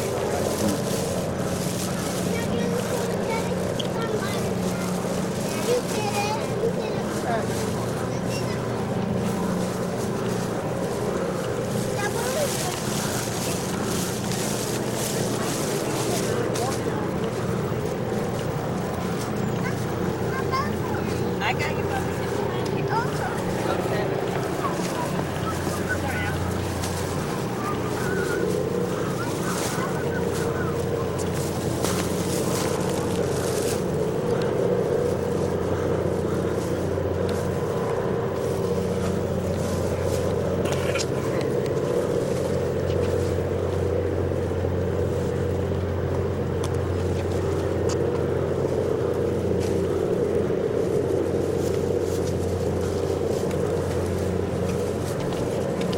Monument to the immigrant.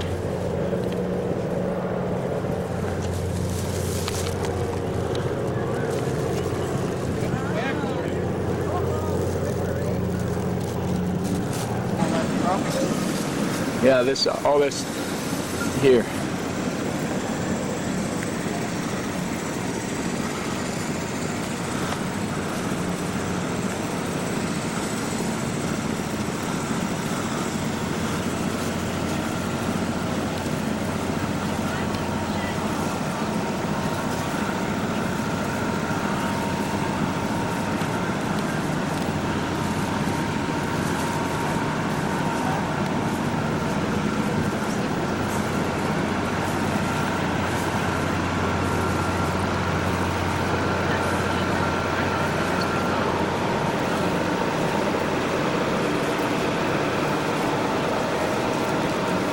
and it's so funny.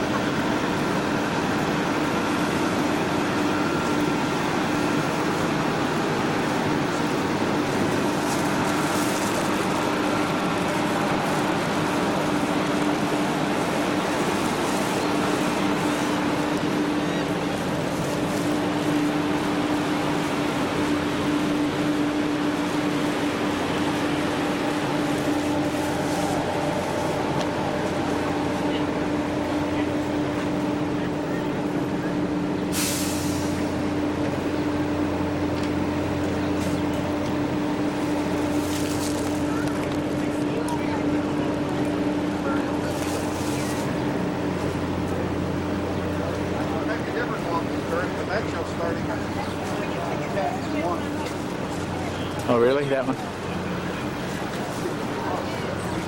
We're still going the right way, but it's not there yet.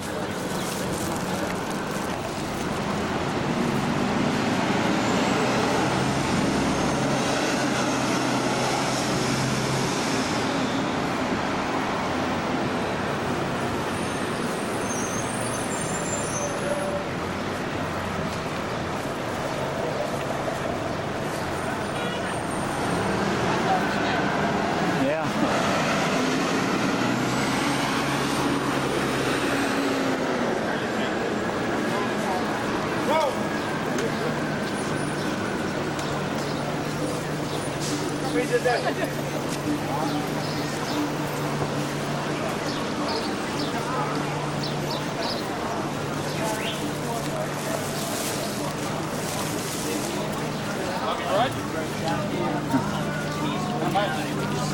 If you got an extra dollar, How long? half an hour. Is that per person or just? No, that's the base. What did he say? $40. I did have to do that. Up to 4 people. Oh, Probably get another couple. So yeah. Yeah, if we could do that, it'd be worth it to do it. They make a ride through. On the right? No, thank you, that's good. All right. You ought to ask him that.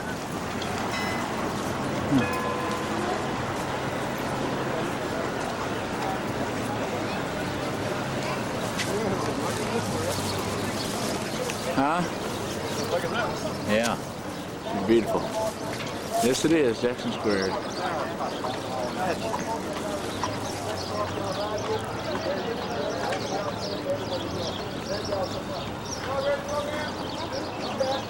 You know what? Huh? Get over by the flower pot thing and I All right. a big person in the background. Okay.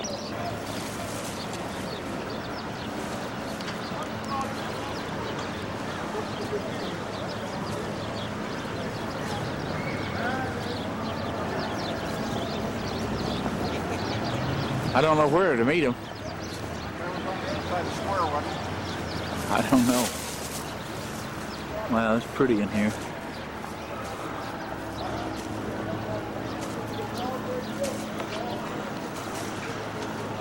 There's a cabildo. See over there to the left, that building there with the cupola on top? That's where they signed the Louisiana Purchase.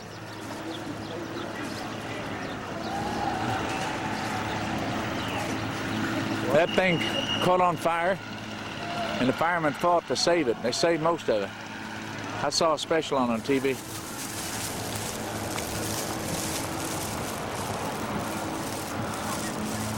This is a beautiful spot here. It's just really pretty. Just one of those spots that's really pleasant.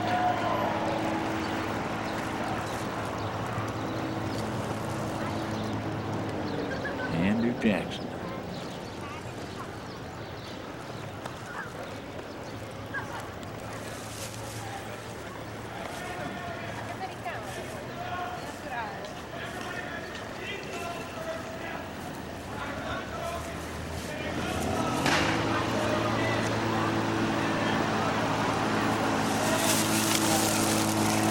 Let's see if that's where it starts.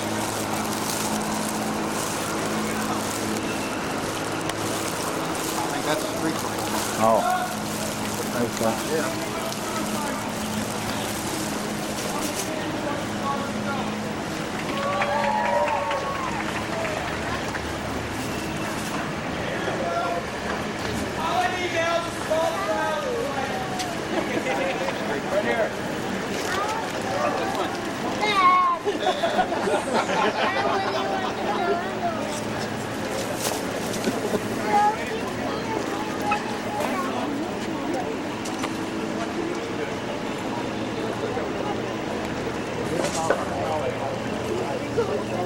Once you dig that thing out, get the address. Fine.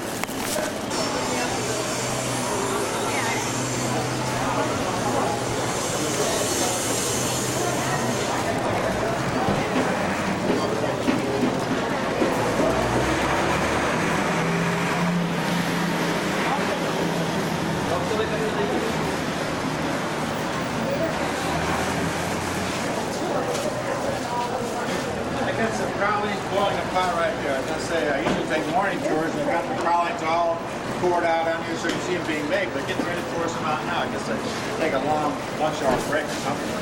See, they cook it over that gas flame there. It's, just like twice the old days. They cook it with hard boil or soft boil, same all the others. They take them out there, pour them on this wax paper, let them part, and they wrap them all in individual wrappers. But pralines are made basically of sugar and probably a little vanilla and pecans. That's it. But they make all kinds of different kinds. They make the original, which is kind of a crystal praline, and they make a creamy praline, they put coconut in there. So they got a whole bunch of different varieties they make. And this store right here has them.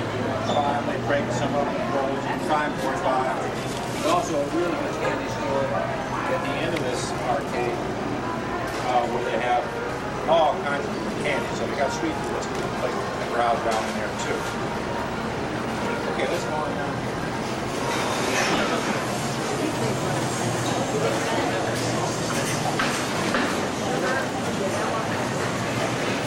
Big bag.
Marketplace when the French first came here, and the Indians were here, of course, and the Indians used this as marketplace right along the river.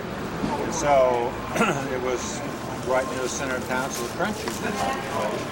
The Spanish came, they were really the first ones to put a roof over the marketplace. And then it's been, the village has built up park service, have a building.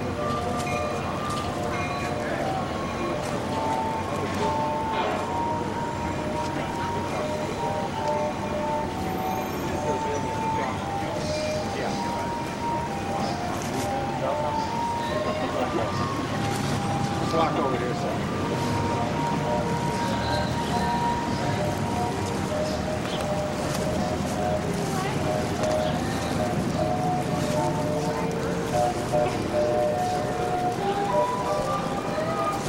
Usually what I do is take folks up the walkway right here and get up here a lot bigger and better than here.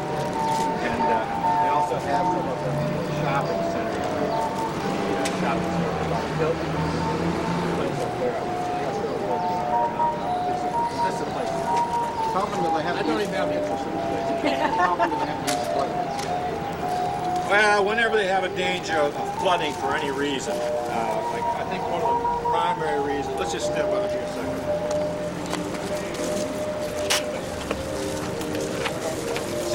Since that area is closed off up there due to some sewer work, and we're not going to be able to go up by there, so I think I'll take you up on the moonwalk. We'll come into Washington and Chile and put them in the back way. I just want to caution you, be very careful, because this is not really a walking area. You got cables and stuff like that, but we'll just walk up the moonwalk, give you a good chance to be close to the river. But he asked me how often they have to close these gates, and it's just whenever they have a threat of flooding of any kind. One of the biggest threats we have, of course, is when they're drains to these pumping stations. So anyway, the pumping station pumps in the canal, which flows out toward the lake. Another pumping station at the lake pumps from that canal into the lake. So that's how we handle sometimes we just can't do it. We had 70 in the rain for 12, 15-hour period. That's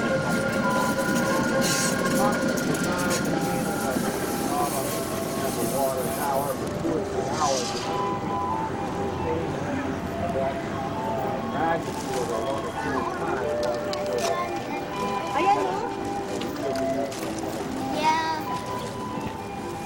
So, any questions on any of that? You think so? Okay, let's be careful now, if you will. Step over the team.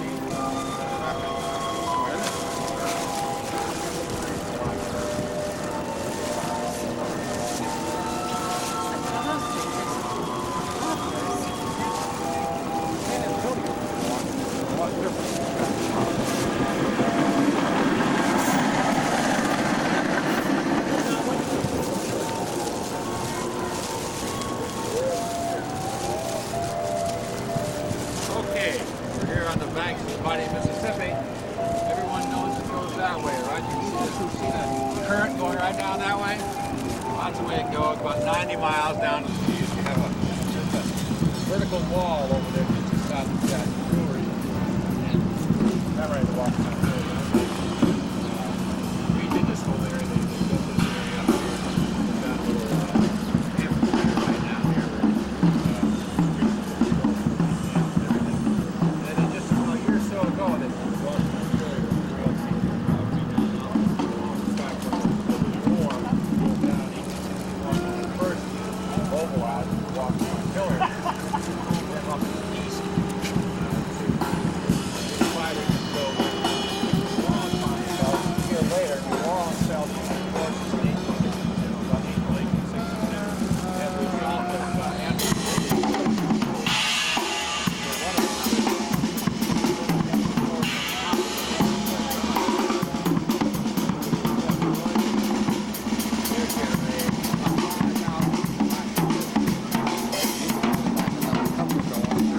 Yeah. Well, we didn't ask the other guys. They may not be that ridiculous. Yeah, they all had signs on them. So, $40.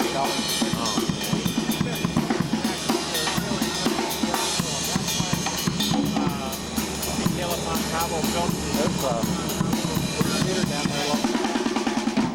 Do what? There's a 3-seat. Well, there's a Yeah. Right. There's a 3-seater leaving there. Yeah. Yeah. I'd pay $10. Yeah, I would too, yeah. I don't think I'd pay anything. You know what's going to happen, don't you?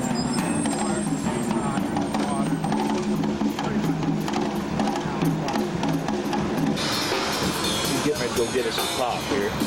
If he get across that getting hill. If he can get across safely.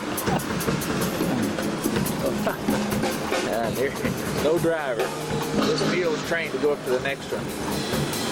That's what he's trained to do. He just goes automatically. We're getting ready to go on a buggy ride, New Orleans here.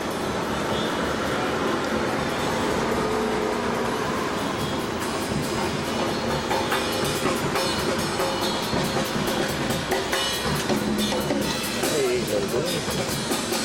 Hey, little guy.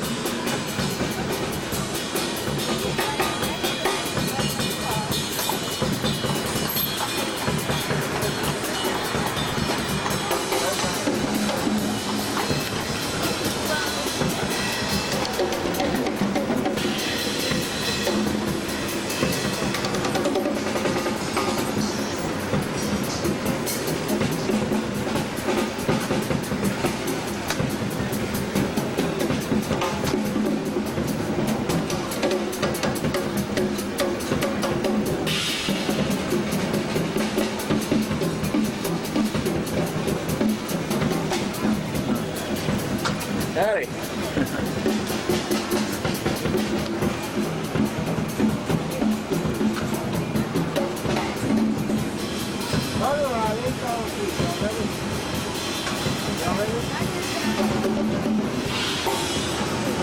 Here.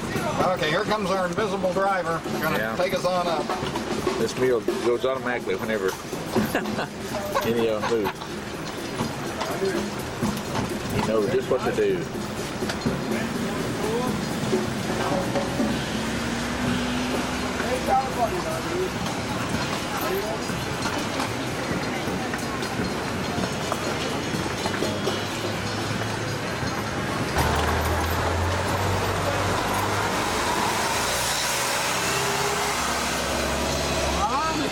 Brewery is where you board the riverboat cruise naturally.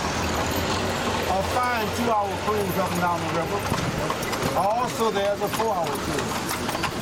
I recommend the 2-hour tour because after 2 hours you've had enough of that river. On my right, Crescent City Brew House. They brew their own beer fresh every day. There's all those beads in these stores too. Yeah, they're over. Yeah.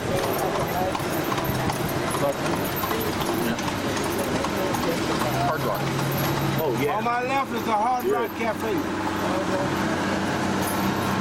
That's good. It's right from the tower. Yep. Remember that? That's easy. And the parking lot's right over there behind it. You know it? I knew it was close, I just didn't know where. Right ahead, 2 blocks is the House of Blues. That's owned by Dan Aykroyd. Oh, House of Blues. Dan Aykroyd. Yeah, It's a mule on ride. my right is Johnny's Po' Boy. A real fine breakfast and lunch place. Now, a po' boy sandwich is anything you want on French bread. And believe me, folks, Johnny is no po' boy. On my left is Nola's Restaurant. NOLA is an abbreviation of New Orleans, Louisiana, owned by the famous chef Emery Lagasse. Hey, George. He be on the cooking channel a lot. Emerald owns that. Huh? Emerald owns that restaurant. Oh, is that right? Oh. On my right, we have Napoleon House, built in 1797. Built in anticipation of Napoleon coming back here to live. He never came back here to live because he died while in exile. They exiled him once, and he went back to the same country. They exiled him again, and this time they put some arsenic on him. Made sure he didn't come back. They had enough of him. On my left, the original PMS Sparrow slave exchange, built in 1788. No longer is it a slave exchange now, it's a restaurant. Oh man, I ain't doing nothing. Second floor of this building is where the famous pirate Jean Lafitte and Andrew Jackson planned the Battle of New Orleans. Where was that? Where was that Which slave? building? Which place was that? Right here. Right there. Okay. Second floor. Okay.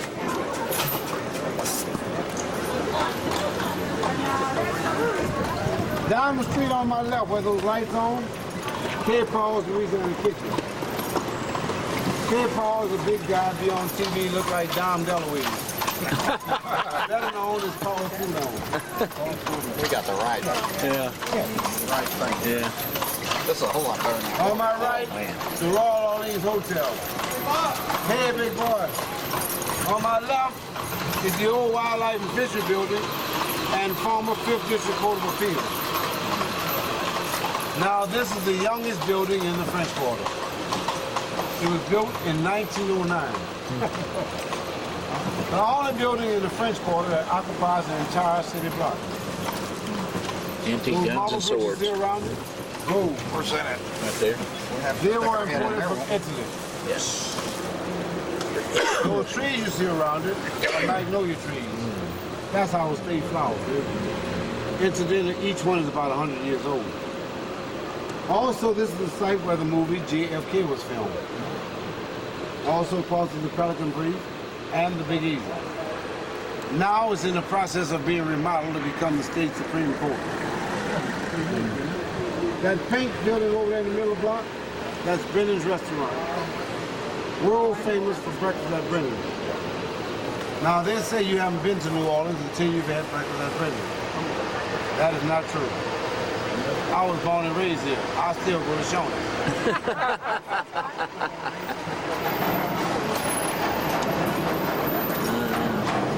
Closer to my left, the antique gun and sword shop.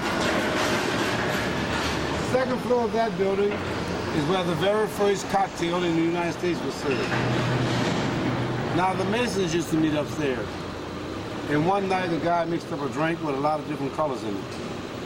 Somebody said that drink looked like a rooster's tail. A cocktail, hence the name cocktail. That's how the drink got named. Now, our tour guy told us something different last night. He said it was made in an egg cup, which is a cocktail. Now we're crossing Raw Street, where most of the antique shops and the art galleries are located.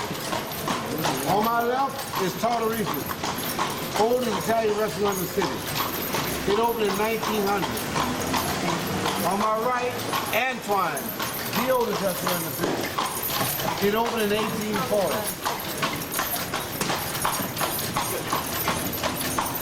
There's a wooden Indian. Also on my right, Chris Owens' place.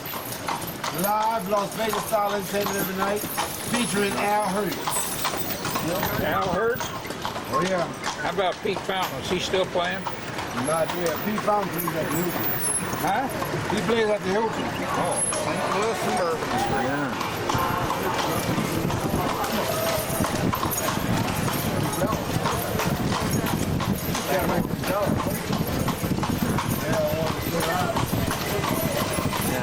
Now the street we're on now is world famous Bourbon Street.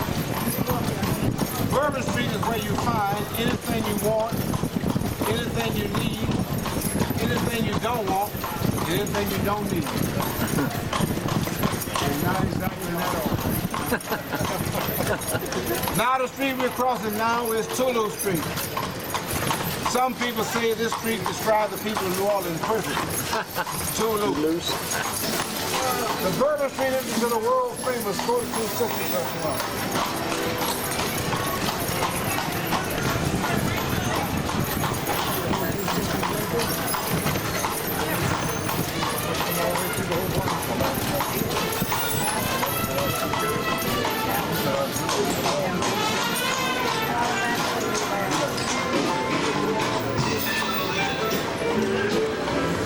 Down the street on my right, with a round green and white sign, world famous Pat O'Brien's.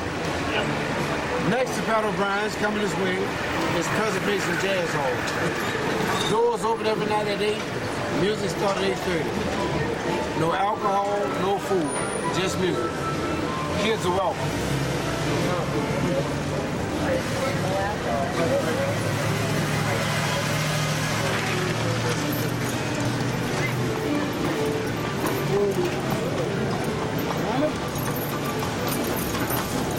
On my left, the cat's Neal. After you've had enough to drink, you get enough courage, they let you get up there and sing. Freaky Wells. They one fight, all the people.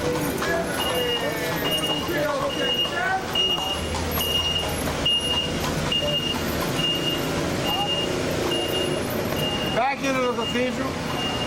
Now this is where the pirates held their duel. The losers of the fight, the priest would walk out the back of the church, read him his last rites, and send him on his way. Real convenient for the priest. He didn't have far to walk. To my far left, where the trees are, that's Congo Square. This is where jazz originated.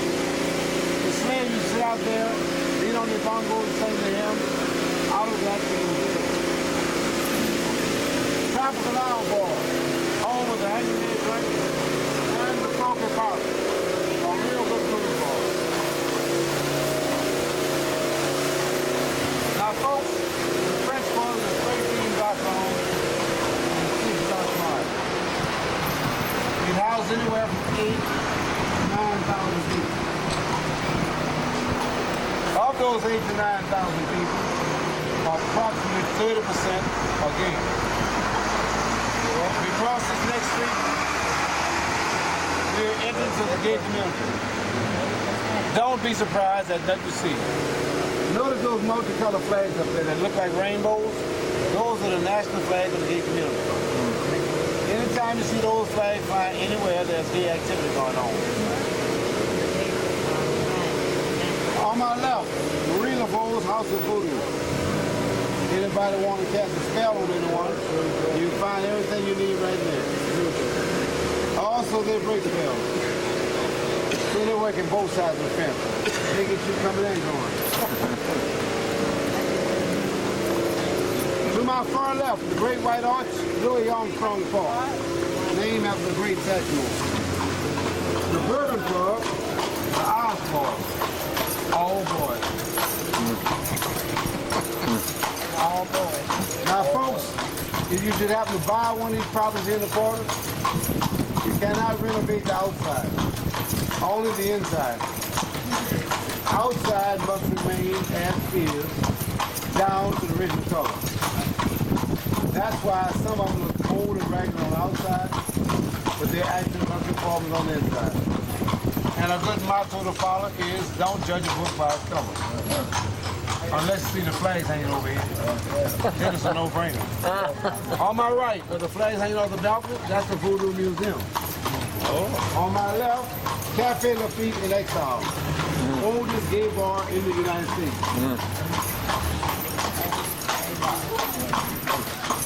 Okay, a lot of vandalism here. They got all these shutters and these doors. A lot of vandalism here. That's why they got all the shutters. That's the way they were built. You cannot renovate the outside. That's what it was. Now, folks, in the year of 1788, there was a great fire in the city. Approximately 80% of the city burned down. Later on in the tour, I'll show you some of the buildings that survived that great fire. Like this one on my left. Jean Lafitte Blacksmith Shop. Built by the famous pirate Jean Lafitte for his brother Pierre Lafitte. Now this is the oldest bar in the United States. It was built in 1772. Only the bar inside has electricity. Everything else is still kindling. Also, this is our refreshment stop. Now, if anybody tried a good hurricane since they've been here, these are the best in the city. And if anybody wants to try one, say the word, I'll have them bring it to you on the way. It's all the gold, bring it there, melt it down, and reshape it. That's why it was called a blacksmith shop. Oh. It had nothing to do with animals. And that building right now is 227 years old. On my left, John McDonald, number 15 school. Oldest public school in the city of New Orleans. Still being used today as an elementary school. Also, this is the site where Elvis Presley filmed the movie King Creole. In that building there? Right. King Creole.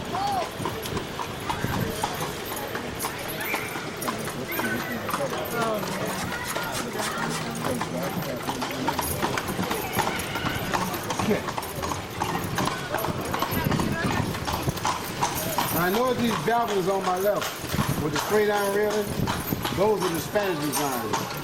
Over on my right with all the fancy trimming, those are the French designs. The difference between cast iron and wrought iron. Why not?